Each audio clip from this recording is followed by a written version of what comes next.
सिगाङावनो 2023 इंराजि गोदान बोसोरनि बुहुमाव थानाय साफ्रोमबो बर' माहारिनि रायजो राजा लोगोसे बुहुमाव थानाय साफ्रोमबो सुबुंनिसिम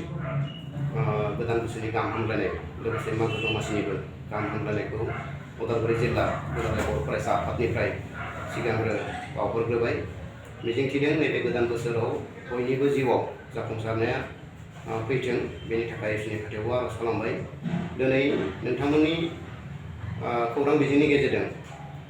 जों उदालगुरि जिल्ला दुलाराय बर' फरायसा आफादा नैबे टंला आनसलिक कमिटि एबसुनि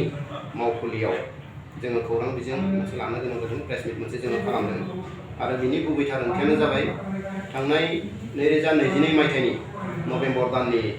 27 खालाराव 27 नभेम्बराव जोङो उदालगुरि जिल्ला दुलाराय बर' फरायसा आफादनि दैदेननायाव बानजायनायाव 6थि खेबनि थाखाय रोंगौथि सायख' आनजाद बेखौ जोङो खुंदोंमोन। बेजों लोगोसे दुलाराय बर' फरायसा आफादाबो 7थि खेबनि जे रोंगौथि सायख' आनजाद टेलेन्ट सार्च एग्जाम 2022 बेखौ खुंदोंमोन आरो बे लेखायै उदालगुरि जिल्ला एबसुनि सिङाव गासै मोन 22 आनसलिक एबसुनिफ्राय बाहागो लानाय जिखिनि फरायसा थाखो 6, 7 आरो 8 एमइ स्कुलनि फरायसाफोरा गासै एग्जाम बा रोंगौथि सायख' आनजादाव बाहागो लादोंमोन। बिनि रिजाल्टखौ जोङो दसे समनि उनाव होगोन आरो बेबायदिनो दुलाराय बर' फरायसा आफाद सेन्ट्रेल कमिटि एबसुनि बानजायनायाव गोजौ फरायसालिनि थाखो 9 आरो 10 थाखोनि थाखो 9 आरो 10 नि फरायसा बिथांमोननि जे टेलेन्ट सार्च एग्जामाव बा रोंगौथि सायख' आनजादाव बाहागो लानाय फरायसानि अनजिमाया गासै 2620 फरायसामोन। बिनि जि रिजाल्ट बेखौ दुलाराय बर' फरायसा आफादा सेन्ट्रेल कमिटिआ इतिमध्य होखांबाय, नाथाय जोंनि जिल्लानि सिङाव जिखिनि फरायसाफोरा बाहागो लादोंमोन जोङो जिल्ला हिसाबै आलादायै टप 3 फार्स्ट सेकेन्ड थार्ड फरायसा बिथांमोनखौ सायख'दों जोंनि जिल्लानि सिङाव। गतिके दसे समनि उनाव जोङो बे रिजाल्टखौ घोषणा खालामगोन आरो बिनि बे रोंगौथि सायख' आनजाद जे फाथिनाय बिनि गुबैथार ओंथियानो जाबाय जोङो बयबो मिथिगौ, फरायसाफोरा जोंखौ बुङो, बिमा बिफाया जोंखौ बुङो, गार्जेन बिथांमोना जोंनो फोरमायो जे बर' मिडियामजों फरायनाय फरायसाफोरा माखासे कम्पिटिटिभ एग्जामाव गोबां गिनाय बा माखासे बे एग्जामाव जिखिनि नियम नितिफोर थाबाय बिदिनो फेस जानायाव गोबां प्रब्लेमाव गोग्लैयो होननानै जोंनो फरायसाफोरा खोन्थायो, जोंनो बिमा बिफाया फोरमायो, गार्जेन बिथांमोना जोंनो बुङो। दा बेखायनो एमइ सेक्सननिफ्रायनो जाहाथे जोंनि फरायसाफोरा रोंगौथि जायो, बे थांखि आरो उद्देश्यखौ लानानैनो दुलाराय बर' फरायसा आफादा नैबे रोंगौथि सायख' आनजादखौ खालामनाय बायदियैनो जोंबो उदालगुरि जिल्ला एबसुआ एमइ सेक्सननि फरायसा बिथांमोनखौ जोङो नैबे टेलेन्ट सार्च एग्जाम बा रोंगौथि सायख' आनजादखौ जोङो फाथिबोदों आरो गमामायैनो जोङो नुदों जे थांनाय 6 बोसोरनि सिगाङाव जाय फरायसाफोरा बे रोंगौथि सायख' आनजादाव बाहागो लाबाय बिथांमोना दिनै मेट्रिक आनजाद पास खालामखांनायनि उनाव कलेजाव फरायगासिनो दङ आरो बिथांमोना दायो जायखिजाया आनजादावनो बाहागो लानायाव बिथांमोना आख' फाख' जानो हायाखै बा जायाखै।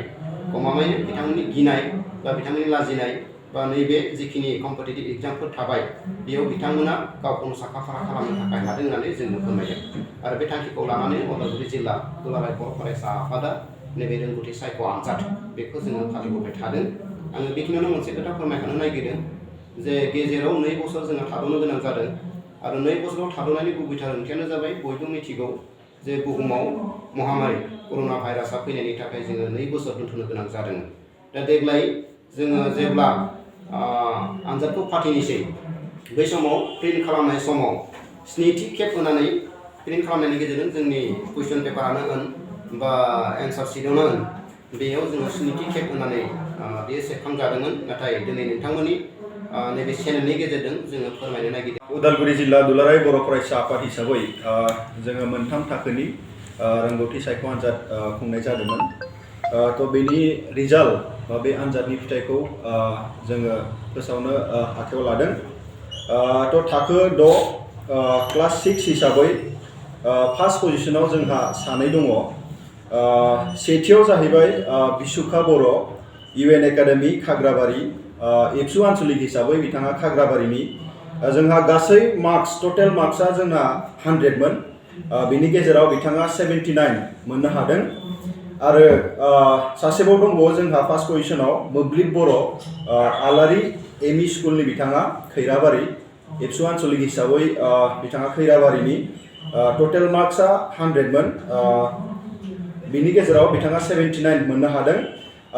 नैथियाव जोंहा दङ रन्जिता दैमारि इउएन एकाडेमि खाग्राबारि एबसु आनसलिक हिसाबै खाग्राबारि बिथाङा मोननो हादों 77 थामथि मासि आवग्रिनो हादों थार्ड पजिशन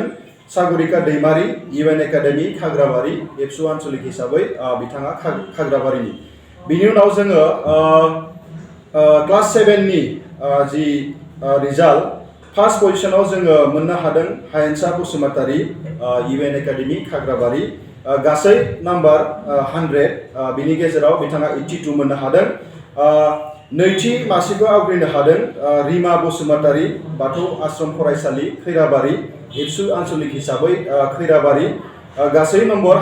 100 बिनि गेजेराव बिथाङा मोननो हादों 79 थार्ड पजिशनाव जोंहा सानै दङ सेथियाव जोंहा जिउल दैमारि बिथां इउएन एकाडेमि खैराबारिनि एबसु आनसलिक हिसाबै खैराबारि गासै नम्बर 100 बिनि गेजेराव 78 बिथाङा मोननो हादों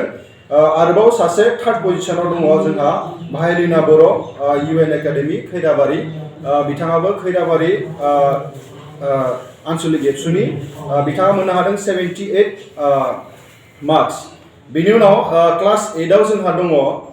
फार्स्ट पजिशन जाफुंसार बर' गुरुदेव कालिचरण ब्रह्म नेशनेल एकाडेमि एबसु आनसलिक हिसाबै बिथाङा काइजामाथिनि गासै नाम्बार 100 बिनि गेजेराव बिथाङा 78 मोननो हादों नैथियाव जोंहा जाखांसार बर' दङ बिथाङाबो गुरुदेव कालिचरण ब्रह्म नेशनेल एकाडेमिनिनो एबसु आनसलिक हिसाबै काइजामाथि बिथाङा गासै नाम्बार 100 बिनि गेजेराव 76 बिथाङा मोननो हादों थार्ड पजिशनाव जोंहा दङ माजुलि बर' उपेन्द्र नेशनेल एकाडेमि खाग्राबारि एबसु आनसलिक हिसाबै खाग्राबारियानो गासै नाम्बार 100 बिनि गेजेराव बिथाङा 74 मोननो हादों थ' मोनथाम थाखोनि जि फिथाइ बा जि रिजाल्ट बेखिनियानो जोङो फैबाय थानाय दुलाराय बर' फरायसा आफादनि जि बोसोरसालिया जथुमा जागोन रौतायाव जोंना जिहेतु सानसेनि हाबाफारि लानानै जों जिल्लानि जि बोसोरसालिया जथुमा बेयाव खुंनाय जागोन थ' बे जथुमानि समावनो जों जिखिनि बान्था बा जिखिनि प्राइज बुंखानाय बा थिखानाय बायदिनो जोङो बे हाबाफारिखौ जोङो फैबाय थानाय समाव बेनि सायाव बान्था बावनाय जि हाबाफारि बेखौ मावलांनाय जागोन